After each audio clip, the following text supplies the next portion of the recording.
So I'm going to put a question for each of you. So the library's involved in a whole bunch of online and print things. So for instance, we have collections of journals which you say you use. We help people in the learning and teaching area for reading lists. The team here that you see in front of you, our role is only to help academics and HDR students. So we do research attention and your metrics kinds of reports. We help in ERA and publications data collection. Andrew over there works in research data management, a new kind of area that we're getting into.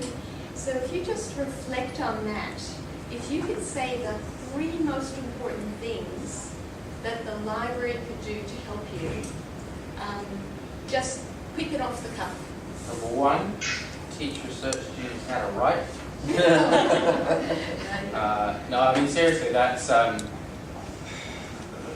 that is funnily enough like my biggest problem. Is that I mean it's the one thing I've sort of, because I don't teach at undergrad, and then so I've started sort of I had to sort of work to get that cohort of students because I've not stood in front of them all of the time, and the film school was one way of doing that. And I've run a lot of reading course subjects, and my sort of realisation when I actually got the first essays from a lot of them was actually a bit of a shock that a third-year student couldn't even structure a sentence. I mean, there was one the other day, and I sort of said, I just turned around and I said, look, if you want to do honours, this is going to have to get fixed, and I can only do so much. So I'm focusing on the language, I'm not focusing on the content. I can't even get to it, and I said that I know that you guys do writing, and so I gave him all the various links and said, right, you need to go and see these guys and work on that. Because it just otherwise you spend your entire life trying to solve that problem. But, Okay. that's certainly a major one. As far as my metrics go, my own personal metrics, I know them. I mean, as a research academic who's writing grants all the time, I sort of know I regularly keep it updated. I personally, I have a website where I actually have all of my papers.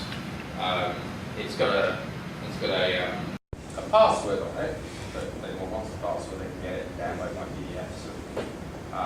So I'm pretty on the ball with that stuff. I sort of know. It's useful for me. If I'm overseas in South Africa and I want one of my papers, I go to my own website and just open it up and have a copy of it on a hard drive somewhere, or if I need to show it to someone.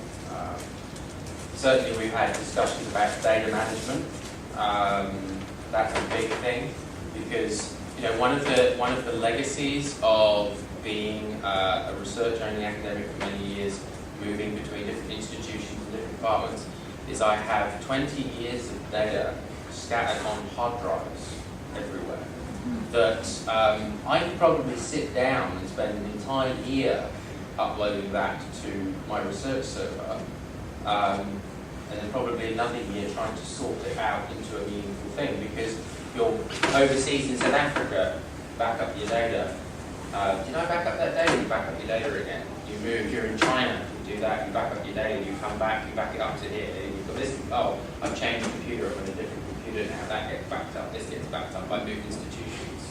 I have so many backups of data, that one of my biggest problems is with all these different projects and things going on, it can take me a long time to get back into a project because I just know that my data management history is, if somebody suddenly says, hey, that thing you did sort of 5 years ago, it's like, oh Christ. Where is that? That's something I'm really trying to get, with regard to stuff that's being generated now out of the lab, trying to get that sort of, but then things like VisLab 2, for example, my students can't, it seems that my students, there's a way that you're meant to be able to log that onto the servers. So it can be saved off the servers, but it doesn't work for students. And the students are the ones in there working, which then means it has to get saved onto a hard drive, physically moved into my lab, and then saved back onto a research center there, which need me to sort of do it. There's a lot of glitches to those mechanisms. And it was brought up the other day, equally, that's a facility that everyone uses, and that, without that facility, all that data is just sat on the C drive. So there is an issue of data. Anyone could go in and utilise it. And I do know that people have gone in and have used our data for doing presentations in what BizLab does, often without that. But those things are slowly getting resolved, hopefully. Students had to write data. Well, for me, I'll give you a little acronym, CAT. So the first thing is compliance. So we talked about, for example, thesis and part of that.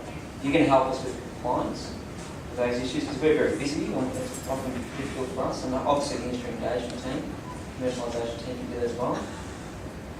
A for access, so access to journals, and it's great already. We've got a wonderful access network. But I'm still a member at University of Melbourne, and theirs is broader. I still use theirs because I can access more journals with them. University of Liverpool in England. Yeah, there you go. Some of my geophysics stuff. There you go. So, but we can tap into that. If you put it up, we can tap into that. And the last thing is training. So, Andy already talked about training. You do this already. Annual training courses for students. If you can help us with the basic training of research students, how to reference using email, maybe how to proofread. These sort of basic things, it's up to us to put the science together in many ways and help them with that.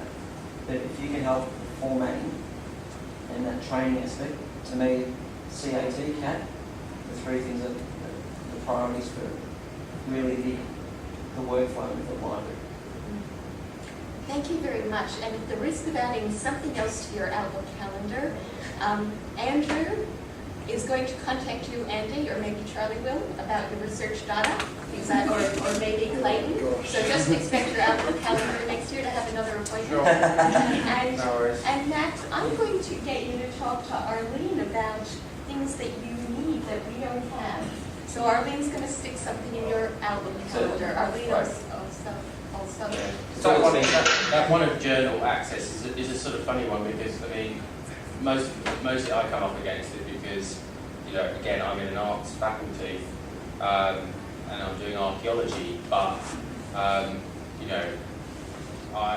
review for nearly 30 different journals that can vary from strict geophysics journals to mineralogy to archaeology to all types of things. And one of the problems here is I suppose that I naturally, mostly the people that do what I do live in earth science departments to a certain degree, which we don't have here, and thus I do butt up against that sometimes because I'm probably the only person at the university that would ever access those types of things. So. Let's not prejudge. Let Arlene Excellent. tuck it under her hat. Thank you. Excellent. Thank you. Yeah.